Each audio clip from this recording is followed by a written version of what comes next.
Welcome to Focus on the Candidates. I'm Cynthia Pooler. I have a very distinguished panel today, and there's a number of gentlemen on. And so we're going to start with Gary Swing is going to introduce himself, and then the other people will also. Gary? Hi, I'm Gary Swing. I'm in Tucson, Arizona. I'm a candidate for the Arizona Green Party's primary election for the 6th Congressional District. Michael? Michael?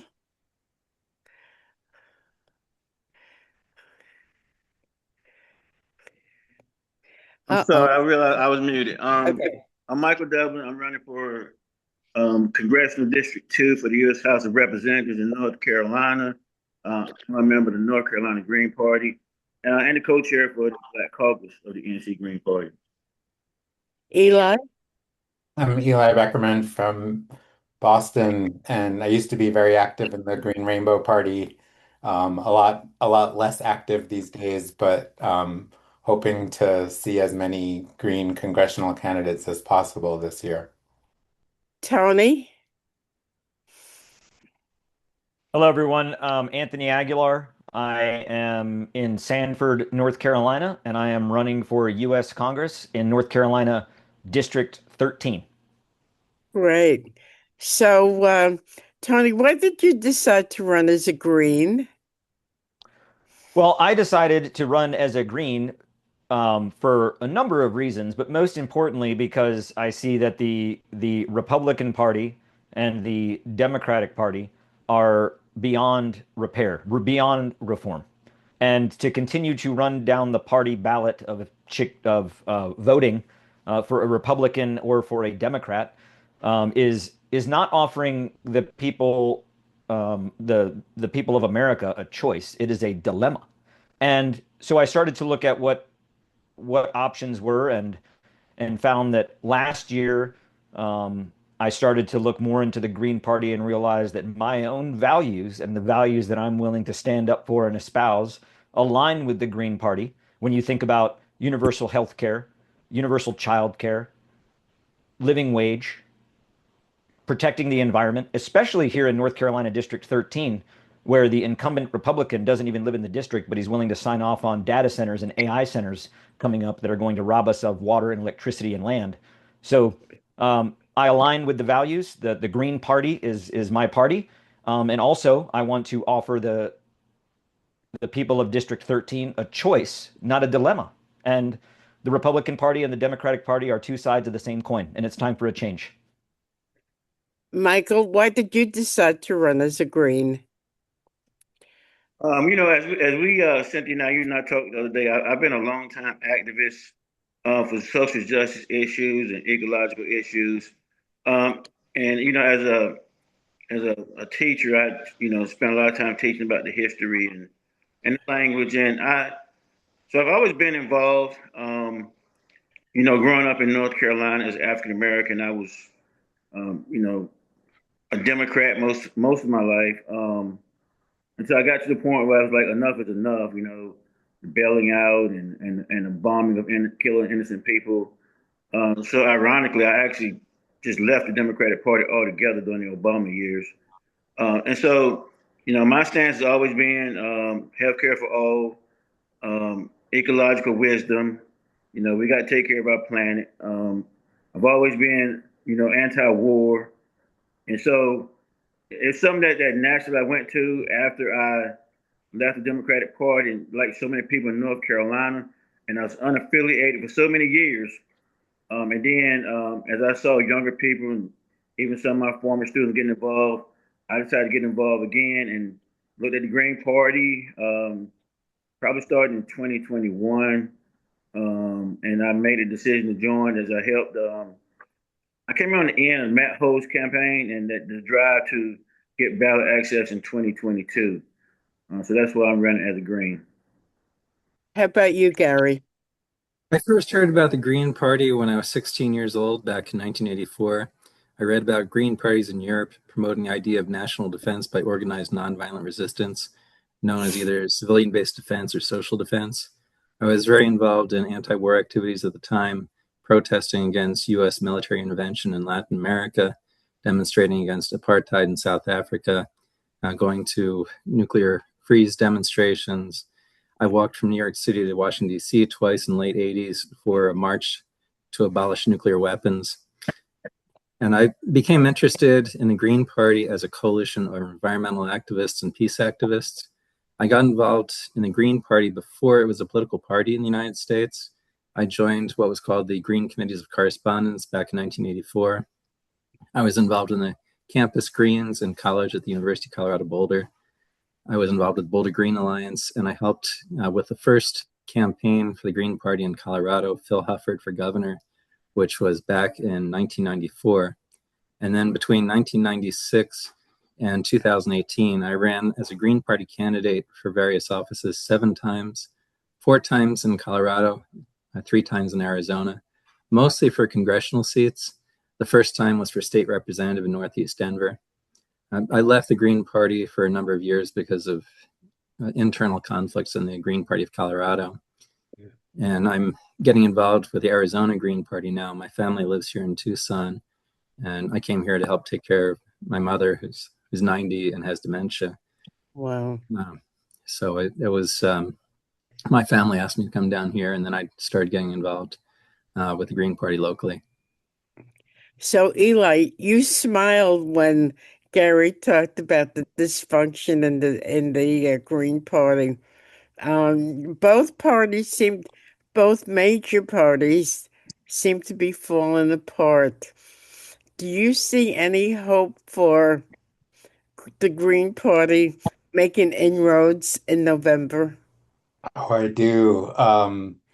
And I think, the timing of this is really nice coming off of what happened in the UK last night. I think I've been paying close attention to what the Green Party in England and Wales has been doing, especially under new leadership with Zach Polanski, and it's been incredibly inspiring to watch.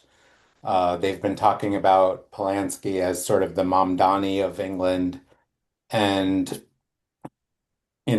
I the kind of work that they're doing to make the Green Party, it's kind of a dual pronged um, shift for them. They're becoming the clearest opposition to the right-wing Reform Party, and you can see that happening day in and day out. At the same time, they're becoming the clearest alternative to the Labour Party, which is really the closest thing we have to the Democratic Party in England. They suffer from the same kind of phony two-party system that we have because they have first past the post voting.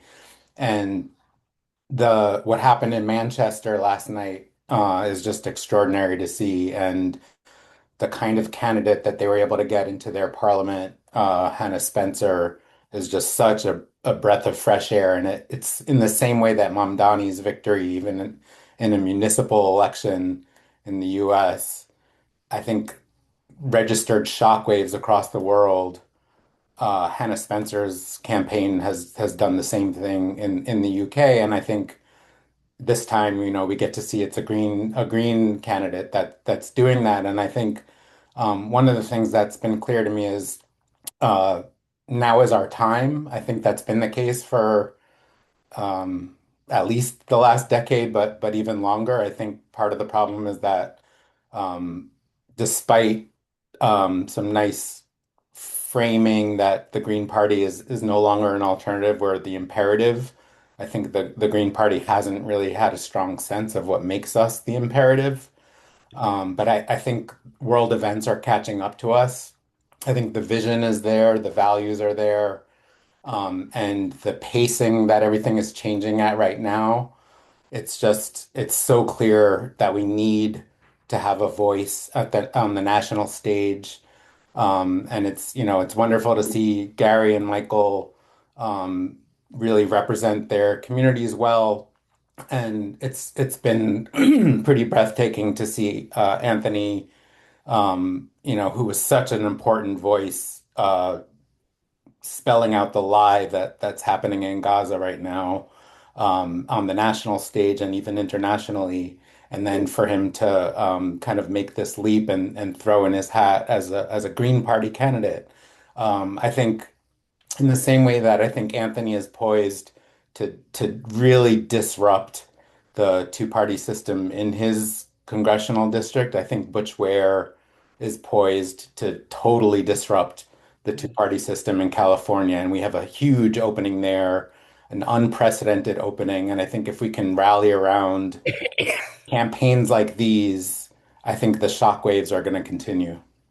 So if lightning strikes and Tony wins and Butch Ware wins in California, what do you think that's going to do to the political establishment, Eli? I think the political establishment is entirely dependent on political theater and billionaire money flowing through this corrupt system in front of our eyes. Like you can see it happening in England in this way that's just like all it takes is people going out to their community, knocking on doors, and the like that direct connection to voters and would-be voters just betrays the whole lie. Like it just blows up the whole lie. And all they have are lies right now. And I think in New York you really saw that the way they poured money into trying to create Mamdani into this boogeyman. Hmm. Like the people of New York, and I'm from New York originally, he captured the real essence of that city, and people saw through the BS and felt a sense of hope in his messaging. It resonated. He was talking about the real issues, and I think, if we can do that, if we can mobilize and organize and just get directly in front of voters without the media tentacles in between us and the voters, then I think we can totally shake up the system. The media seems to be in the back pocket of the two parties. I mean, the lies that they spread, the stuff that they say, what's in it for them? It's all part of one system. I think there's a book.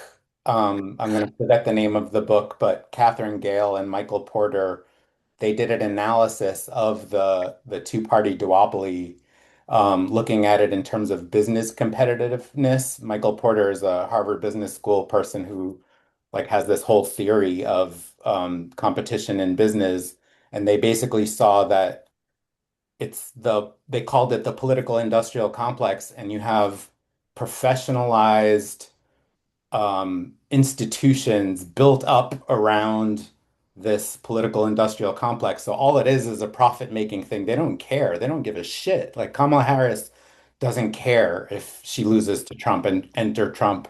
All of these Democratic consultants, they care about the money flowing. That's why they're serving the billionaires. They're serving the where the money is flowing in. And so it took a couple of really important voting reforms in New York to make Mamdani's victory even possible. It was the combination of public financing and ranked choice voting, and it totally transformed what was possible there.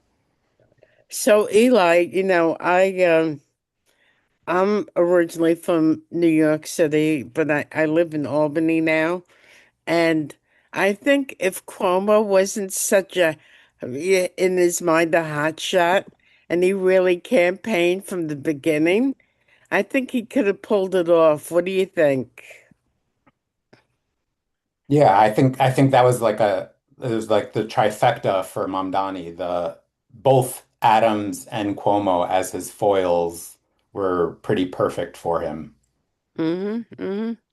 Gary, what do you think?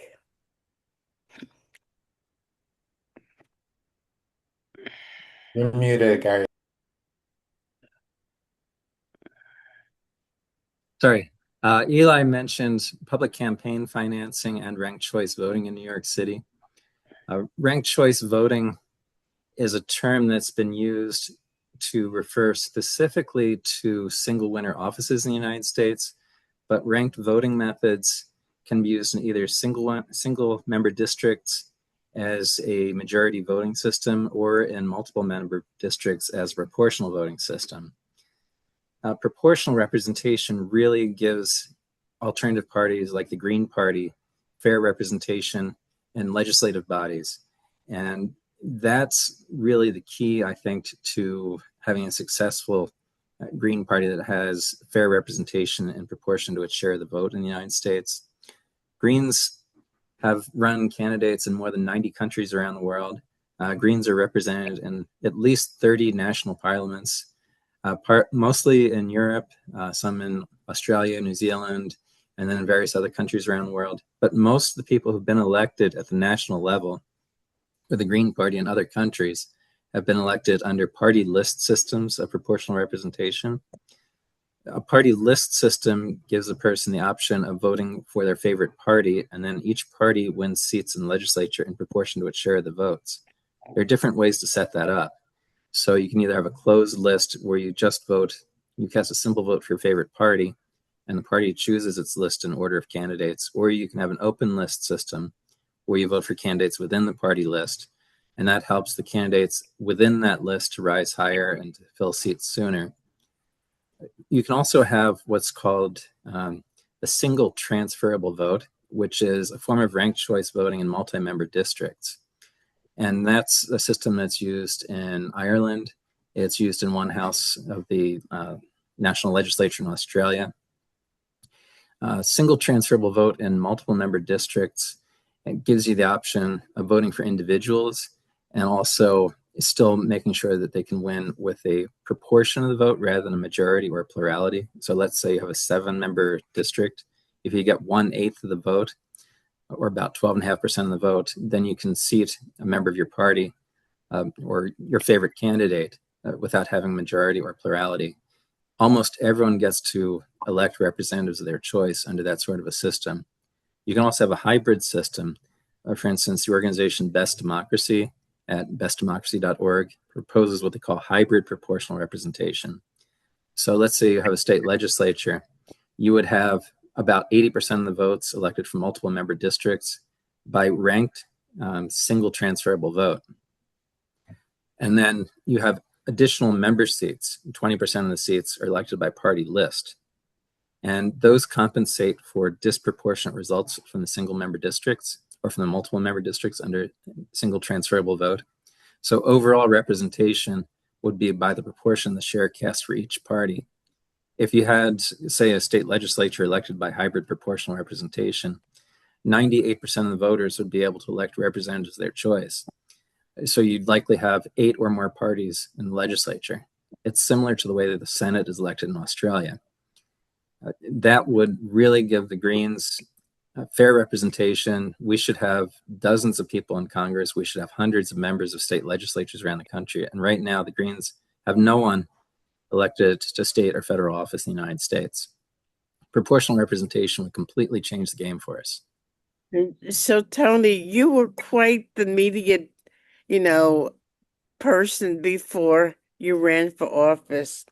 And because you had made a name for yourself, that's why, you went on all the alternative social medias and, somebody who's didn't have the name recognition you do, does not have the ability to be in the spotlight as you have been.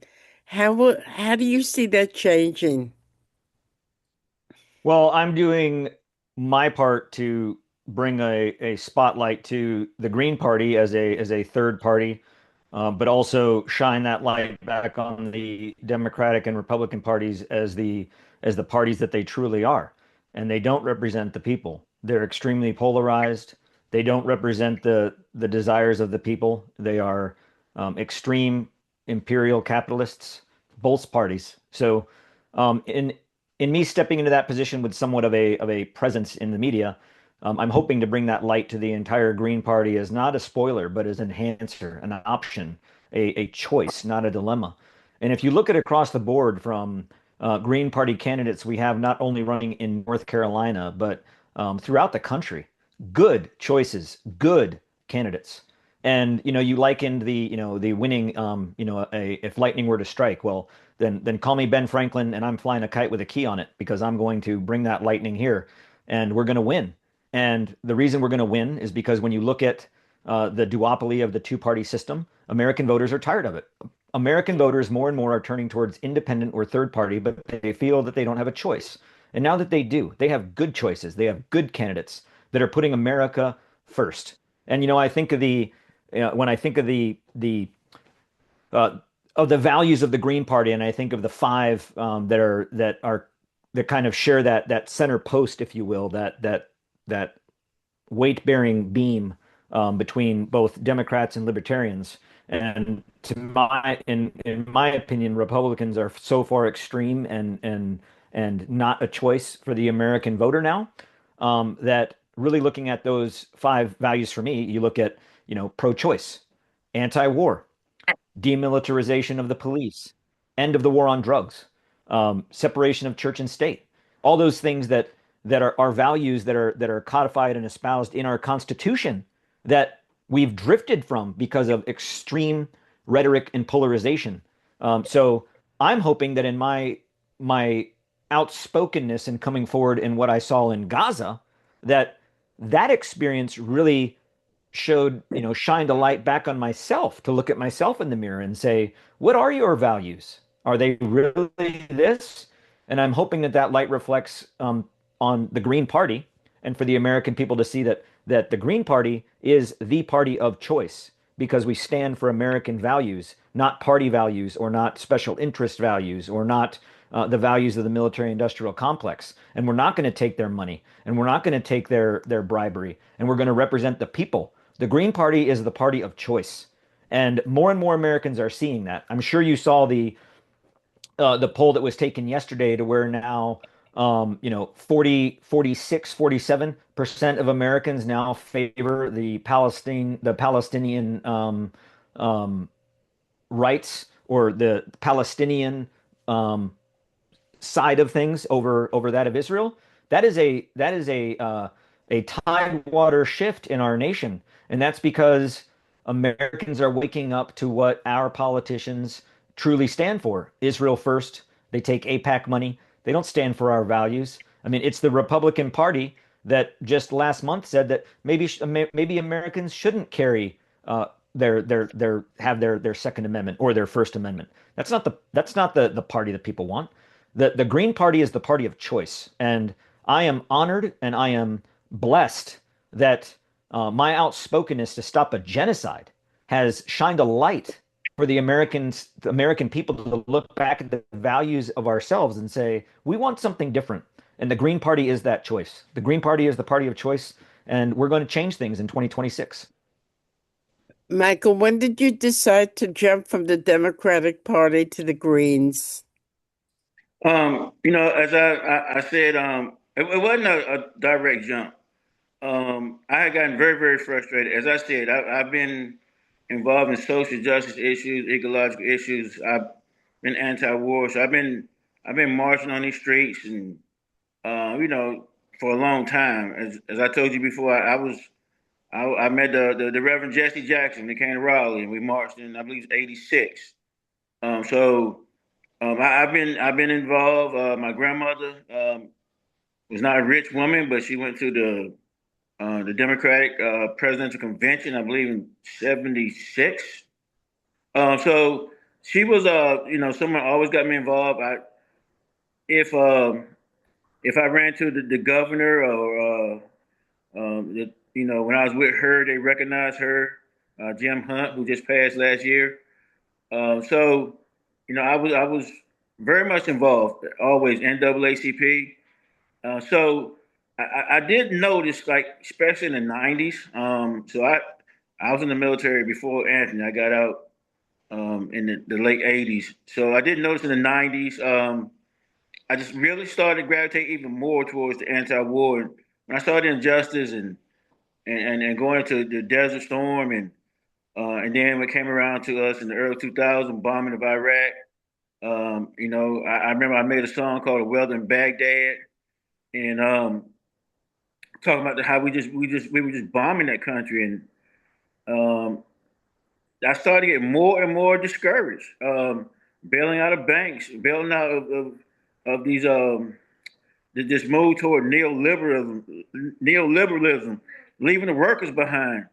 I just got more and more frustrated. So, like I said, it actually was in the Obama years when the bombing increased, and I was like, why are we doing this? And so I think it was 2014 when Lupe Fiasco, the rapper, said, Gaza's getting bombed, and Obama didn't say shit. And I was already on my way out the door then, and I was already unaffiliated.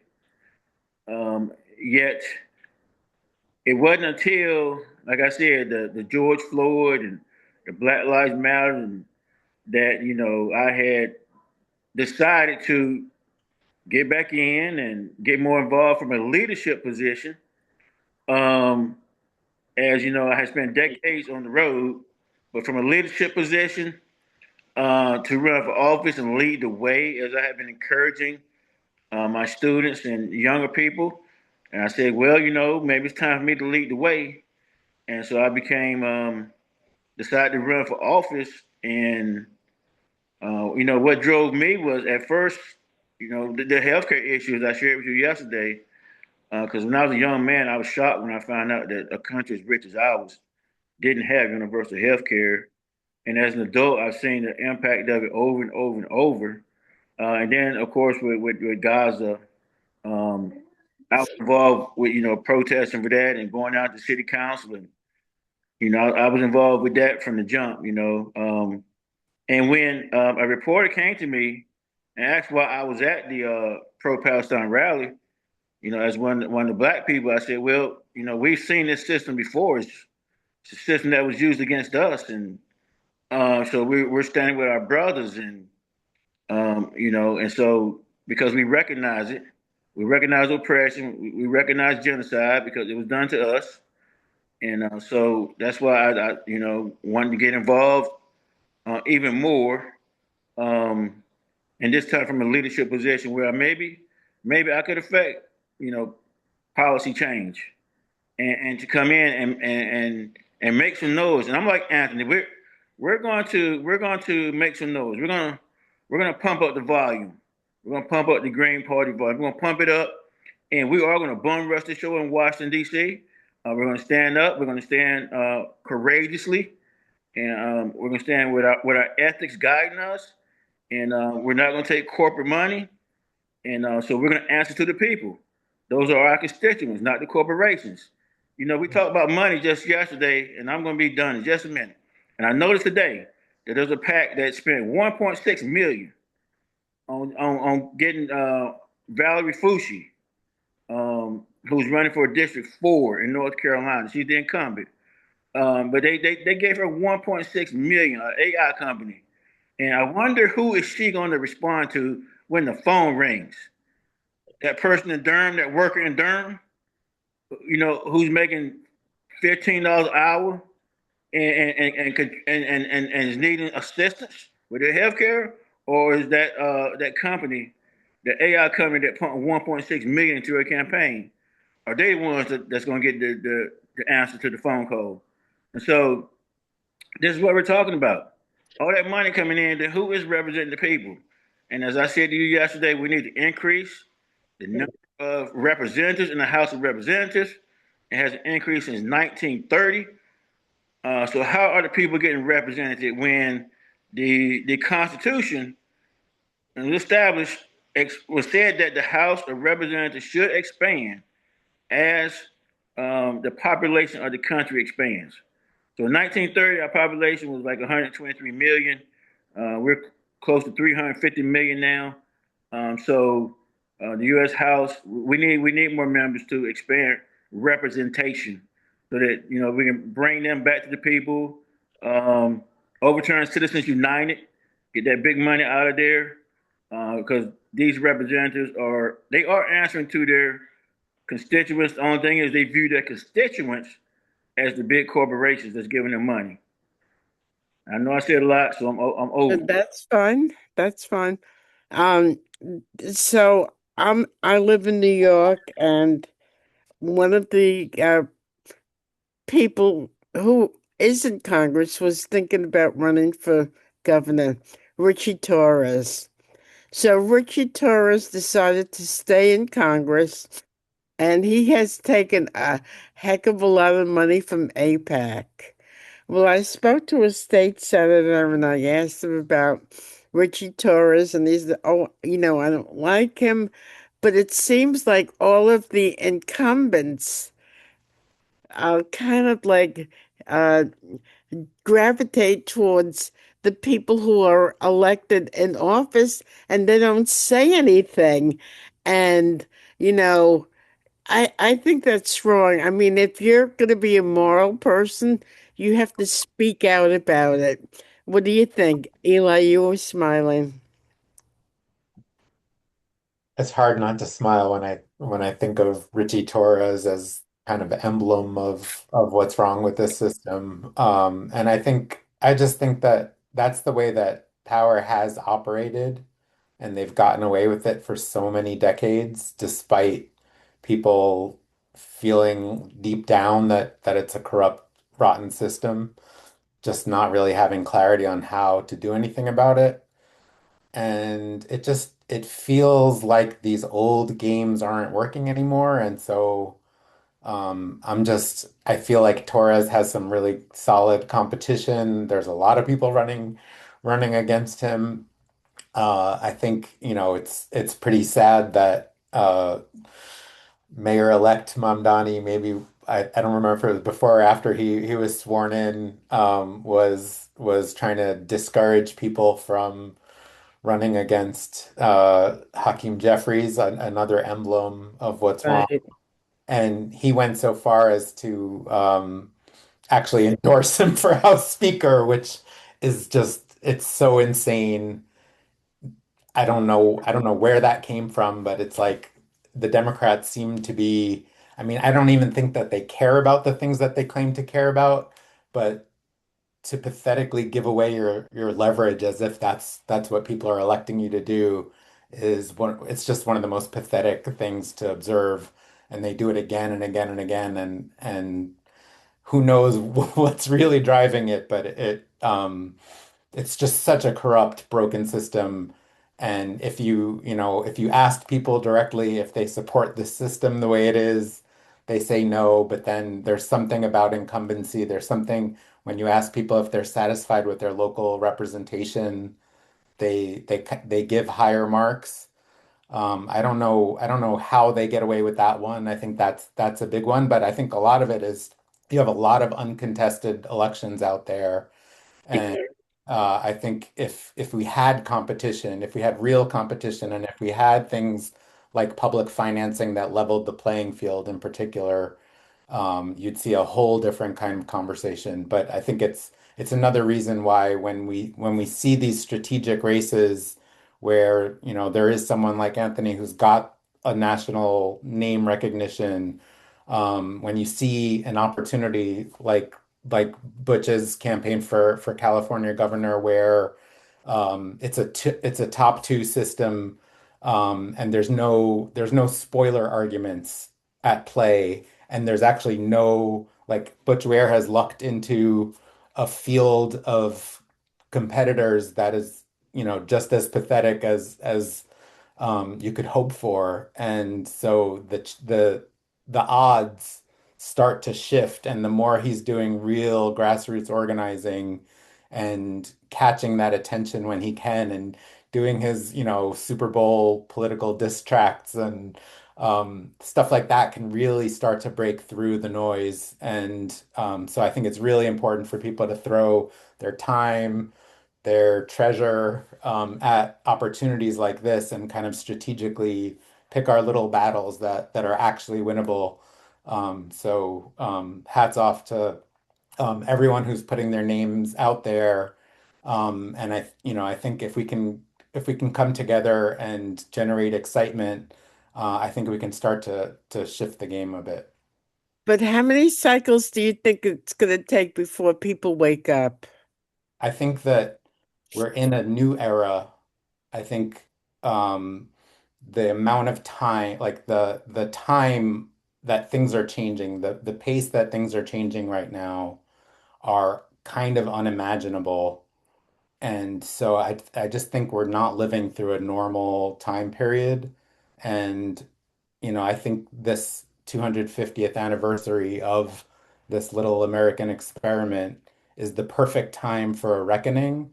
And, so all of these democracy reforms that we're talking about, all of the reforms that people are desperately thirsting for, and, truthfully, there's a lot of fervor out there for even more, like, going beyond reformist thinking and just political transformation, economic transformation, social transformation. I think people feel that, and there's kind of a revolutionary hunger that's out there. I think people have kind of had it with the system. They're, watching this genocide play out day in and day out with these, like, even just the UN giving up its power. It's so outrageous. It's so sick. It's such a sick system, and we all know it. So let's stop pretending that there's anything that we should be supporting about this system. And then you have Trump at the top of it, like appointing himself to a fake board of peace. It's just the insanity is off the walls. The emperor is buck-ass naked, and we can just point that out, and everyone's going to agree with us because we all see it. We all see it now. There's no more pretending. So, Gary, you are younger than me, but when do you think politics has gotten as bad as it has right now? What was the turning point? What do you think? I think politics has always been bad, but now we have social media, so we're all looking at it day in, day out, and seeing people's comments. We're seeing the racism, the bigotry, the hatred, people arguing with each other constantly, not knowing each other, just interacting across the country, across the world. We have all the information in the world, all the data in the world at our fingertips and our cell phones and our computers. And so we can see what's going on, and we can get it through the news sources of our choice. We're not tied necessarily to corporate media. We can look out for alternative media. Print media has really suffered because people don't pay for media so much anymore. So there's a lot of alternative journalism out there, but it's not funded well. People don't have the budget to promote it as well. I think the conflicts have always been there. I first came across Eli because he was promoting the idea online of having 250 Green Party districts in Congress contested in this election for the 250th anniversary of the United States, founded under the declared with the Declaration of Independence back in 1776. This is the 250th anniversary. The United States was formed by a handful of rich white men, predominantly slaveholders. They were the majority at the Declaration of Independence. They were the plurality at the Constitutional Convention. They designed a system of government to preserve their own wealth and power. They created the Senate and the Electoral College to make sure that less populated, rural, conservative states, especially then slave states, had excessive representation in Congress, in the Electoral College. We had the Three-Fifths Compromise, which gave slave states additional representation based on the population of people they enslaved. So it added insult to injury by further strengthening the voting base of slaveholders. There were no women involved in the founding of the United States. We talk about the founding fathers. Well, where were the founding mothers? The people who created the structure that we've been operating under for the last 250 years, they were all wealthy white men. And they created a system that excluded 94% of the population from representation in government. The United States has the longest existing written constitution in the world now. since the creation of the US Constitution, the average constitution of countries around the world has lasted for about 19 years before being replaced by a new constitution. Ours is so difficult to amend, so difficult to fundamentally reform, it's almost impossible to enact fundamental reform at a constitutional level in the United States. Thomas Jefferson had something like 600 slaves that he kept under his control. He was the primary author of the Declaration of Independence. He argued that every generation should create their own constitution. He said that a constitution has no power over future generations, that it should expire after 19 years, which turns out to be the actual average length of a constitution. Today, the United States is a backwater of democracy. Many other countries have passed the United States in being more democratic, more representative. South Africa had a system of apartheid, and now their constitution is considered to be probably the most progressive constitution in the world. They have a constitution that's based on the idea of unity and diversity, respect for people coming from different perspectives. They have protection for social rights. Their constitution includes education, healthcare, and civil rights as constitutional protections. The United States is way behind in terms of our system of government. It's time to go back to the drawing board and give everyone a seat at the table to design the system of government that we use in this country.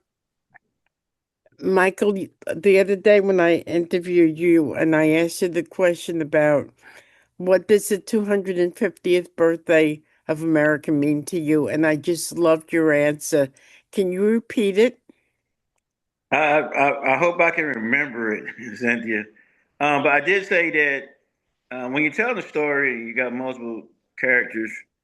You got different viewpoints, and I did make the point that the person I heard speak the other night, and he was talking about the history, the 250-year history of this country, and his family's not even from this country. Even though he was born here because he would have to be president. But I did say that my family has been here 250 years, and for a large portion of that time period, my family were chattel slaves.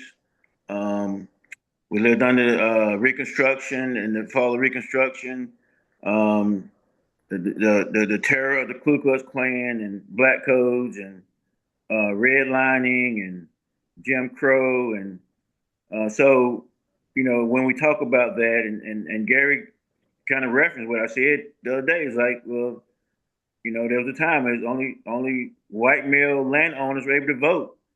And so even women, they did not, get to vote until, federal right, until 1920. I know a few states out west, women could vote before that. As there actually was a woman in the U.S. House, I believe, started in 1916. But should I celebrate that? What am I celebrating? Am I celebrating, 250 years of exploitation of my people? And so there are those that are the indigenous people of this land. What would they celebrate? The exploitation and robbery of their people, of their lands. So we're looking at this from different viewpoints. I mean, we're coming together from different places. I think I said that some people came to this country willingly, but a large portion did not come here willingly.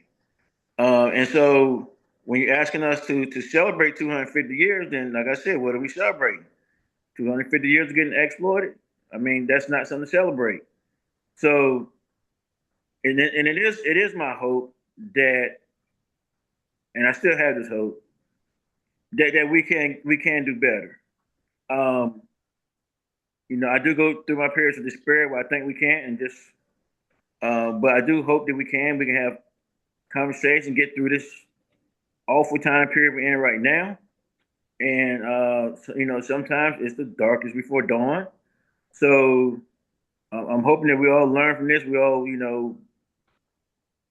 elect people like me and Anthony to go to DC and bring some noise and pump up the volume on things that need to change, and we can truly have something to celebrate together, not just the rich few, and not just the privileged few.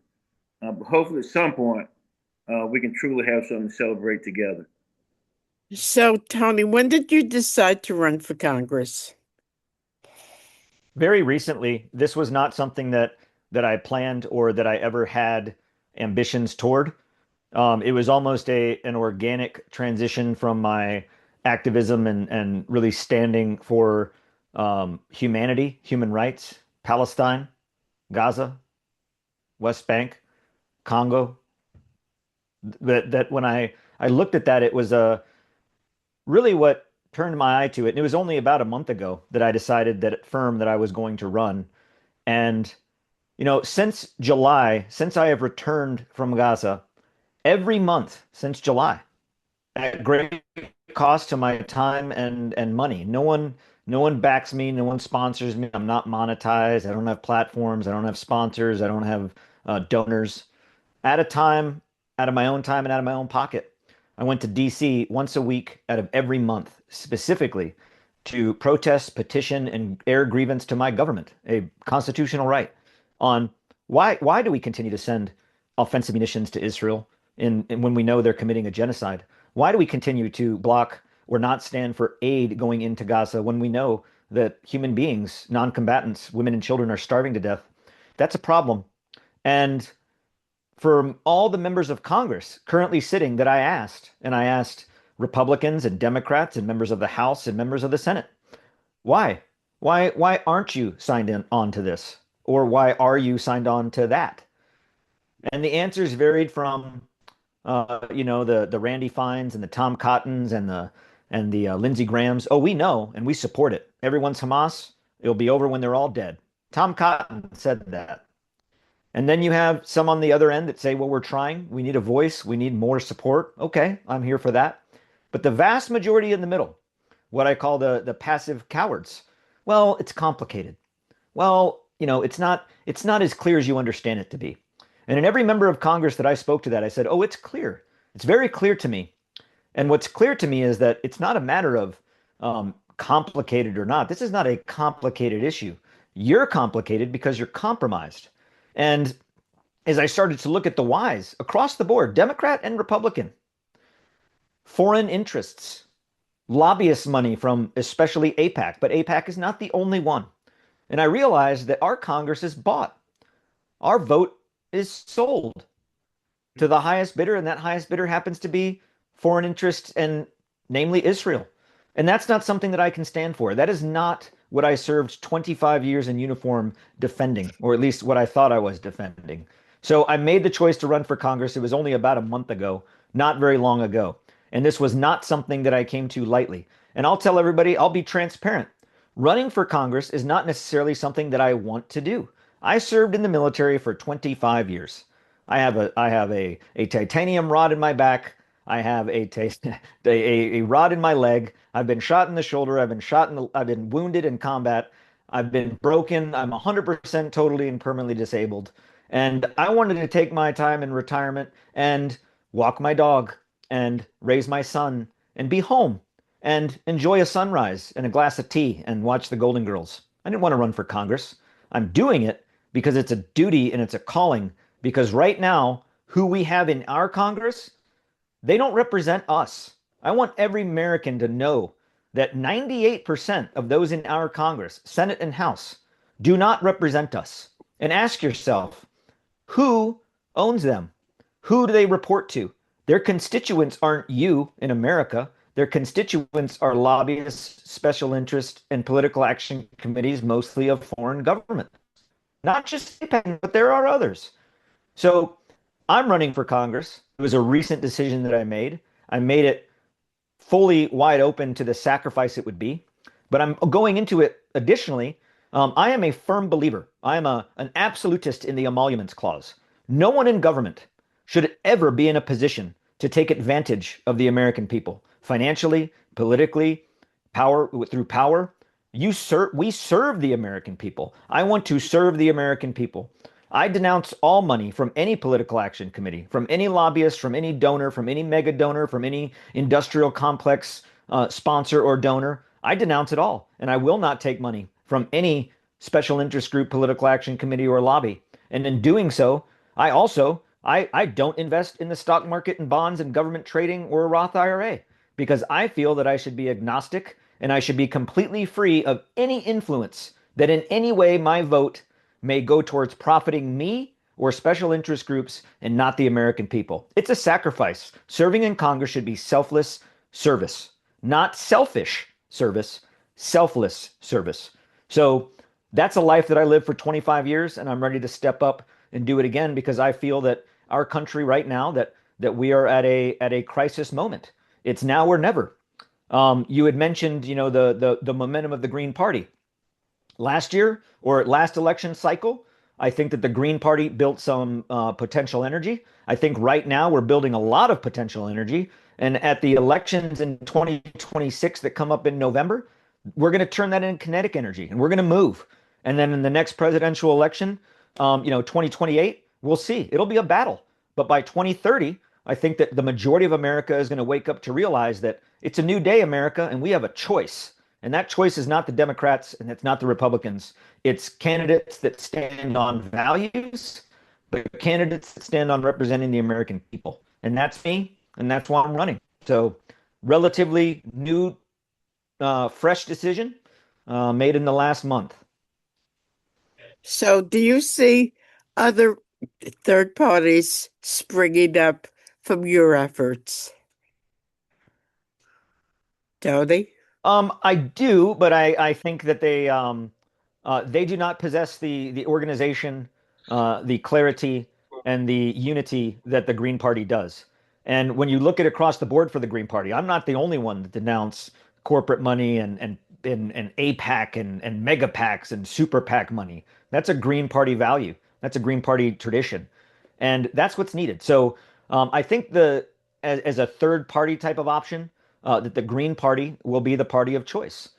Because looking at the kinetic energy that we have in motion now, the momentum, what I call irreversible momentum that we now have across coast to coast, Americans are going to be excited about that option. I mentioned this to you in our last interview, which was a wonderful interview, and I thank you for that. Thank you. But what I would say in that, I mentioned that this duopoly of a two-party system, it's not the way it's always been. Our first administration was unaffiliated. Every administration after that, before Ulysses S. Grant, was not the duopoly of Republican or Democrat. We had Whigs, we had National Republicans, we had the Democratic Republican Party, we had National Federalists, we had multiple parties, a poly-party system of government. And it wasn't until Ulysses S. Grant that we went to this duopoly of Democrat, Republican, Democrat. And since that time, we've had 39 Republicans and 16 Democrats of various offices between those that have been, two terms. But I ask America, where are we from that? $39 trillion in debt. The president of the United States just asked for an additional $500 billion to add to the $1.7 trillion he asked for the defense budget. That's a World War budget. That's not a peacetime budget. The party of ending wars? Baloney. It's a lie. The two-party system is a lie. They have lied to us long enough. They are two sides of the same coin, and America's tired of it. And the Green Party right now is the party of choice that is unified, organized, and has momentum, that has candidates that want to represent Americans. As you can tell, I'm in the final throes of the flu. So I want to close this out, but I want final thoughts from all of you. Gary? The Arizona Green Party still has time to run candidates. As of today, there are 11 declared candidates for 9 different seats in Arizona. The Arizona Green Party has ballot access for statewide and federal office and also for county offices in Pima County. Right now, we have a contested race for governor with 3 candidates running for governor. We have 4 different people who have indicated interest in running for congressional seats out of our 9 seats. We have 90 seats in the state legislature that are up for election. We have 3 candidates for the state legislature that I know of right now seeking the Green Party's nomination in the primary. We have the ability to run a full slate of candidates for statewide office. We have the ability to run a full slate of candidates for 9 congressional seats from the state if people step forward and do that. There are 2 different paths that people can take to get on the ballot as a Green in Arizona. One way is to petition onto the primary ballot, and you can do petitions online through the Secretary of State's website.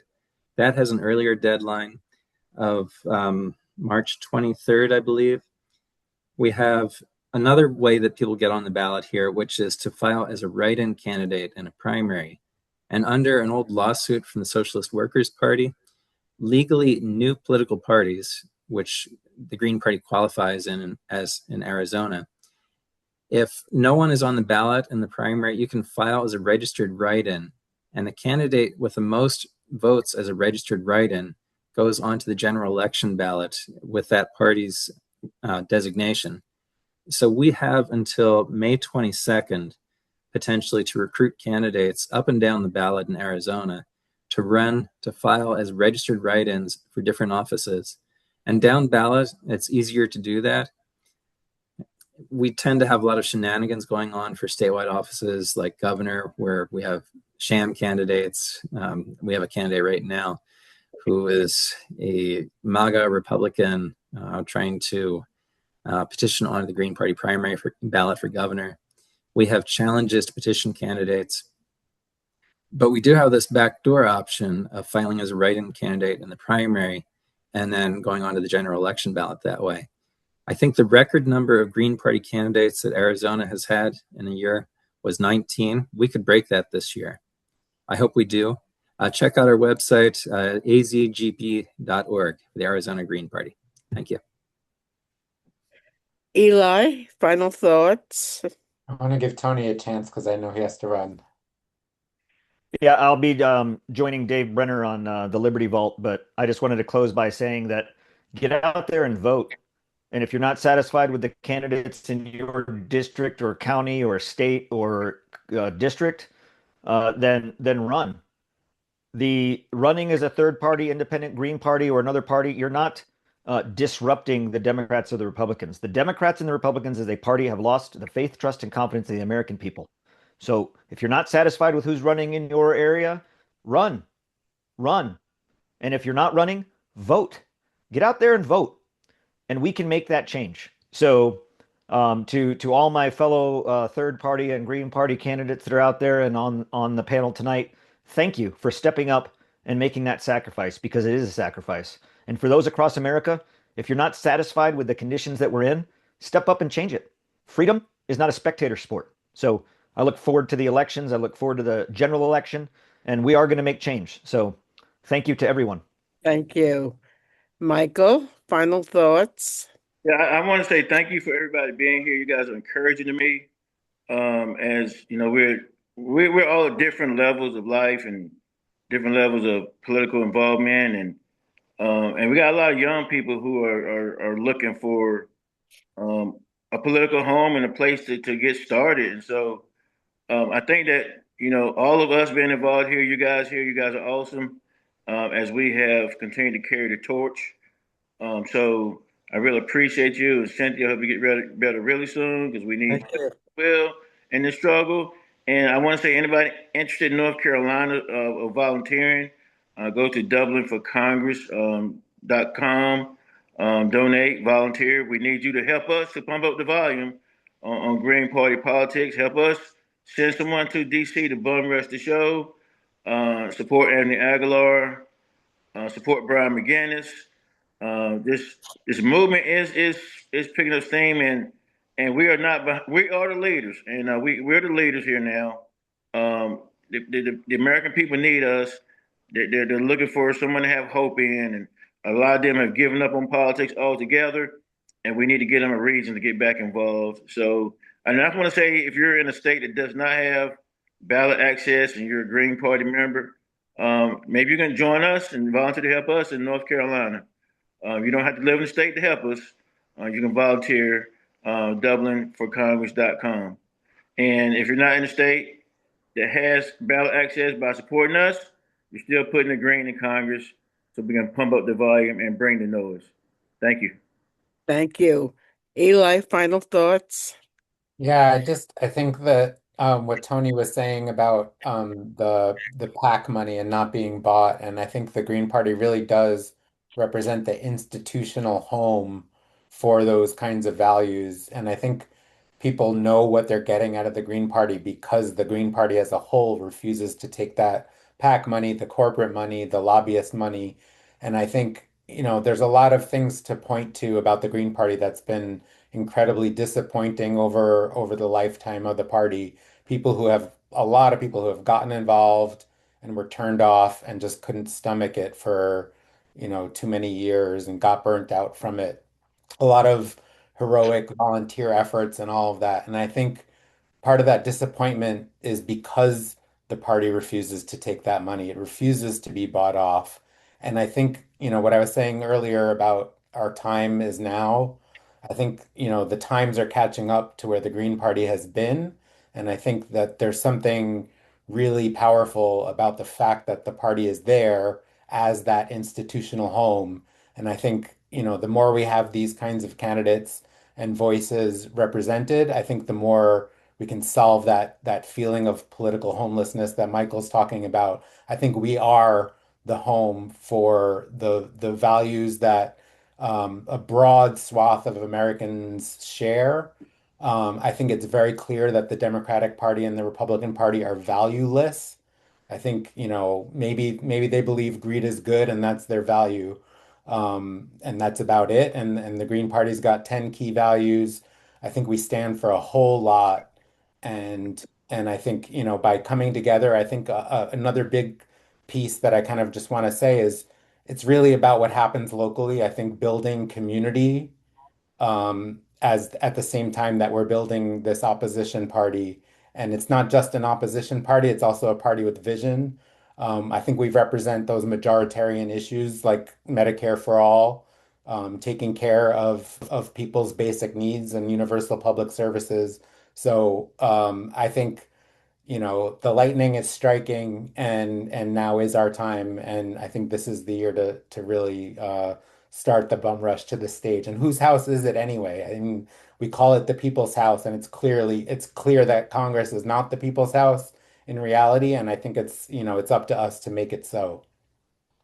Thank you so much, everybody, and thank you for bearing with me because I haven't been feeling the best. So you've been listening to Focus on the Candidates with Tony Aguilar, Michael Dublin, um, Eli Beckerman, and Gary Swing. And if you liked what you hear, please subscribe to my YouTube channel. But most important, if you like what you hear and see, please share this video on your social media because the more people share it, the farther this will get. So thank you, everybody. I enjoyed this and I'd love to do it again. So Thank you. you Thank you. guys have a I great feel night. better. Yeah. Thank you. Thank you. Thank you, everyone.